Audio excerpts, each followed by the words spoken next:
Corner. ଏ ବର୍ଷ ଶୀତରେ ଥରିବ ଭାରତ, ଆରମ୍ଭ ହୋଇଗଲାଣି ଲାଲ ନୀଳାର ପ୍ରଭାବ। ହଁ ଆଜ୍ଞା, ଏ ବର୍ଷ ଶୀତରେ ଥରିବ ଭାରତ, ଆରମ୍ଭ ହୋଇଗଲାଣି ଲାଲ ନୀଳାର ପ୍ରଭାବ।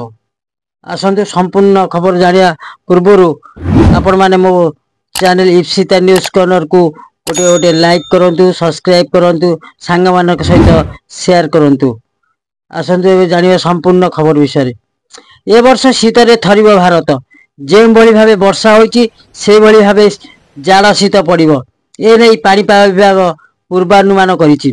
ସେପ୍ଟେମ୍ବର ମାସରେ ଲାଲ ନୀଳା ସ୍ଥିତି ଆରମ୍ଭ ହେଉଥିବାରୁ ଭୂପୃଷ୍ଠ ତାପମାତ୍ରା ତୀବ୍ର ହ୍ରାସ ପାଇବ ଓ ବର୍ଷାର ପରିମାଣ ବଢ଼ିବ। ଲାଲ ନୀଳା ହେଉଛି ଏଲ୍ ନିନୋର ବିପରୀତ। ଏଲ୍ ନିନୋରେ ପ୍ରବଳ ଗରମ ହୋଇଥାଏ। ଲାଲ ନୀଳା ପାଇଁ ଆଗକୁ ଜଳବାୟୁରେ ବଡ଼ ପରିବର୍ତ୍ତନ ହେବ। ଭୀଷଣ ଥଣ୍ଡା ଅନୁଭୂତ ହେବ।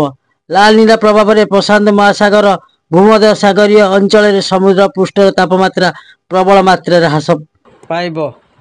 ସାଧାରଣତଃ ଏହି ପ୍ରକ୍ରିୟା 3 ରୁ 5 ବର୍ଷରେ ଥରେ ହୋଇଥାଏ। ଭାରତୀୟ ପାଣିପାଗ ବିଭାଗ ସେପ୍ଟେମ୍ବର 2 ତାରିଖରେ କରିଥିବା ଘୋଷଣା ଅନୁସାରେ ଲାଲ ନୀଳା ପ୍ରଭାବରେ ଭୟଙ୍କର ଥଣ୍ଡା ଅନୁଭୂତ ହେବ।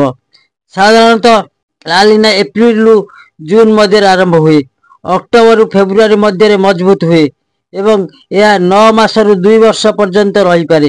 ଏଥିରେ ପୂର୍ବ ଅଞ୍ଚଳ ପ୍ରବଳ ପବନ ପ୍ରବାହ ହୋଇ ସମୁଦ୍ର ଜଳକୁ ପଶ୍ଚିମ ଦିଗକୁ ଠେଲି ଦିଏ, ଯାହାଦ୍ୱାରା ସମୁଦ୍ର ପୃଷ୍ଠ ଥଣ୍ଡା ହୋଇଯାଏ।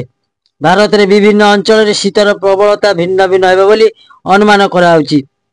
ହିମାଚଳ ପ୍ରଦେଶ, ଉତ୍ତରପ୍ରଦେଶ, ଜାମ୍ମୁ କାଶ୍ମୀର ଭଳି ଭାରତର ଉତ୍ତର ପୂର୍ବାଞ୍ଚଳ ରାଜ୍ୟଗୁଡ଼ିକରେ ଭୟଙ୍କର ଜାଡ଼ ହେବ।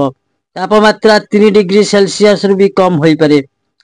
ଏହା ବାଦ ଶୀତଳ ପାଗ ଏବଂ ବର୍ଷା ପରିମାଣ ବଢ଼ିବା ଯୋଗୁଁ ମିଶ୍ରଣ କୃଷି ଉପରେ ଏହାର ପ୍ରଭାବ ପଡ଼ିବ। ବିଶେଷ କରି ଶୀତଦିନିଆ ଫସଲ ଉପରେ ନିର୍ଭର କରୁଥିବା ଅଞ୍ଚଳ ଅଧିକ ପ୍ରଭାବିତ ହେବ। ଏଥିପାଇଁ ପାଣିପାଗ ବିଭାଗ ଦେଶବାସୀଙ୍କୁ ସତର୍କ କରାଇଛି। ପ୍ରବଳ ଜାଡ଼କୁ ସାମ୍ନା କରିବାକୁ ପ୍ରସ୍ତୁତ ରହିବା ସହିତ ଉଷ୍ମତାର ବ୍ୟବସ୍ଥା କରିବାକୁ ବିଭାଗ ସତର୍କ କରାଇଛି। ଏଥିପାଇଁ ସମ୍ବେଦନଶୀଳ ଅଞ୍ଚଳଗୁଡ଼ିକରେ ସାବଧାନତା ପାଇଁ ସରକାର କିଛି ପଦକ୍ଷେପ ନେବା ଦରକାର ବୋଲି ପାଣିପାଗ ବିଭାଗ କହିଛି। Report Ipsita news corner.